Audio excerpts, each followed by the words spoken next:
inflation, spiking gas prices, and the war in Ukraine have taken their toll on just about everyone's bank account balances, as well as their frazzled psyches.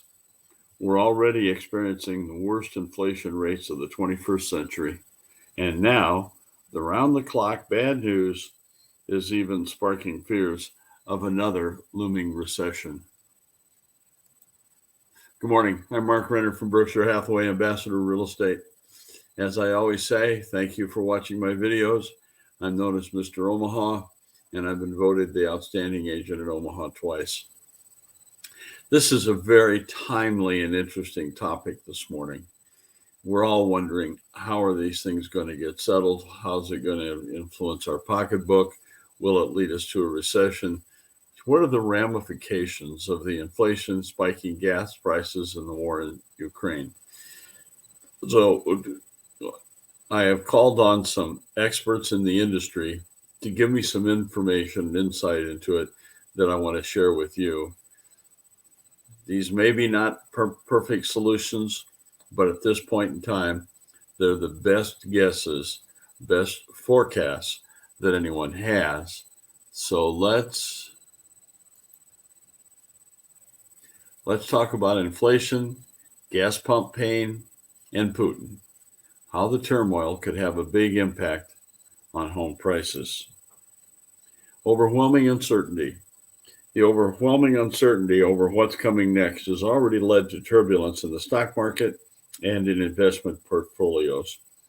And it has real potential to impact the super overheated U.S. housing market in a substantial and lasting way. Whether or not prices continue their skyward movement or come back to earth will largely depend on how all of these issues play out. Let's talk about rising inflation and gas prices. Rising inflation and gas prices, as well as the U.S. Federal Reserve's plan to raise rates to tame runaway prices, are each standalone events that could lead to a recession. And now you have all three of them occurring at once, says Ollie Wolf, the chief economist of the building consultancy Zonda. These challenges are making renting, buying, constructing, and even owning a home more expensive. All of the issues we're continually facing created this layer cake of misery. And Putin's just the icing on the top, says Sean Snaith, the director of the Institute for Economic Forecasting at the University of Central Florida in Orlando. While wages are growing at a fairly rapid pace, the cost of living is rising even faster. Your paycheck can buy fewer things. Number 3, a recession wouldn't just hurt the economy. A recession wouldn't just hurt the economy, it would be likely to wallop the housing market with the potential to slow down home and rent prices that have leaped to previously unimaginable heights. Notice I said slow down, I didn't say decrease. Rents are up nearly 20% from last year, and for homes for sale, the median list prices jumped over 14% compared to a year ago in the week ending March the 5th. And that's according to the most recent Realtor.com data. Number 4, mortgage rates are shooting up. Mortgage rates are also shooting up, increasing buyers' monthly house payments, but that doesn't seem to be reducing sales prices. Mortgage interest rates reached 3.85 for 30-year fixed loans ending March the 10th, and they're now up to about 4.5%.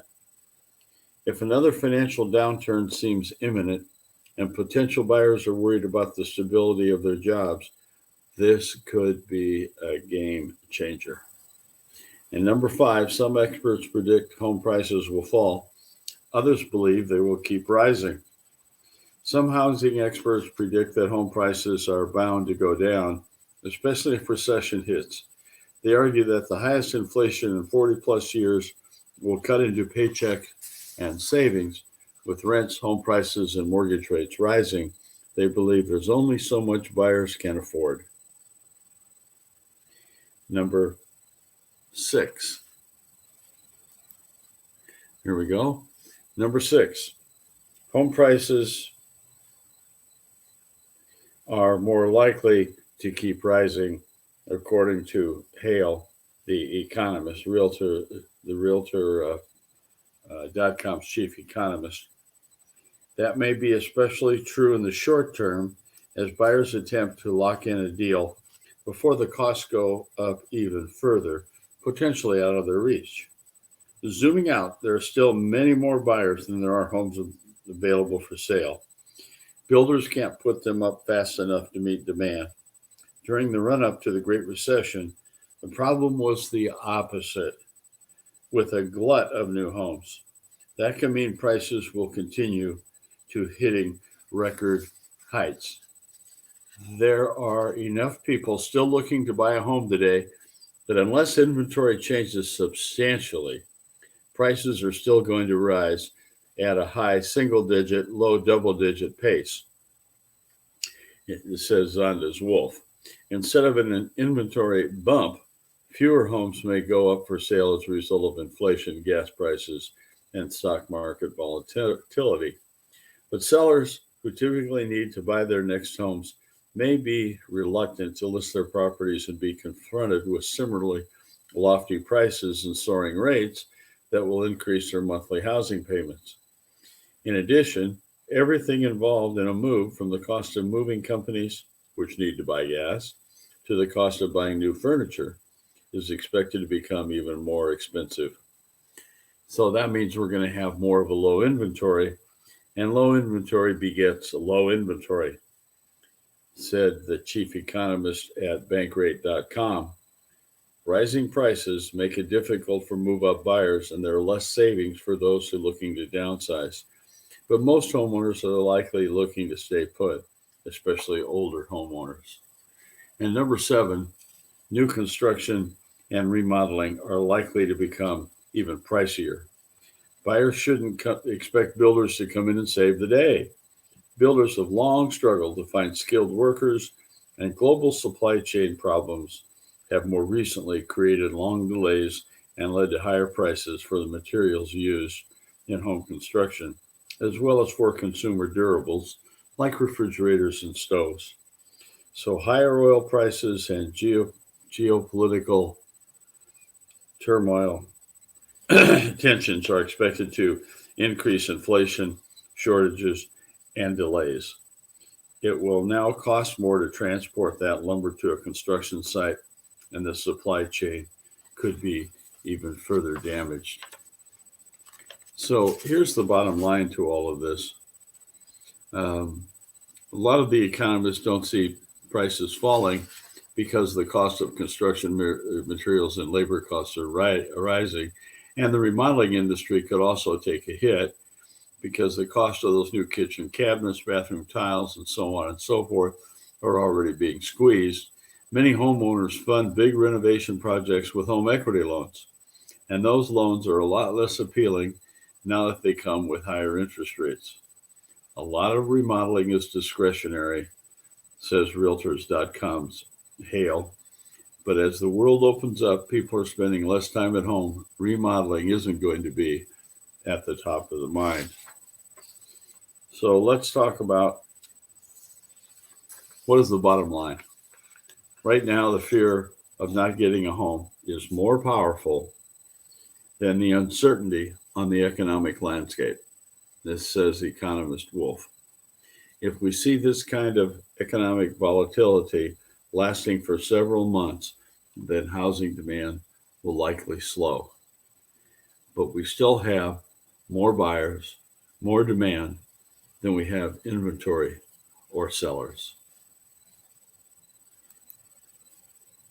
I'm Mark Renner with BerkshireHathaway.com, or Berkshire Hathaway Ambassador Real Estate. Please give me a call if you have any questions and want to investigate buying or selling properties, or go to my website at markrenner.com and browse. There's a lot of good information there. If you would like any help or would just want to discuss what's going on in the real estate market, please call me at 402-690-1687 or email me at mark@markrenner.com. I appreciate you watching my video today. Go to my YouTube channel, Mark Renner, and there was a multitude of videos about the housing market, buying and selling, things to do to get your house ready, how to negotiate, all kinds of stuff. I thank you for watching today.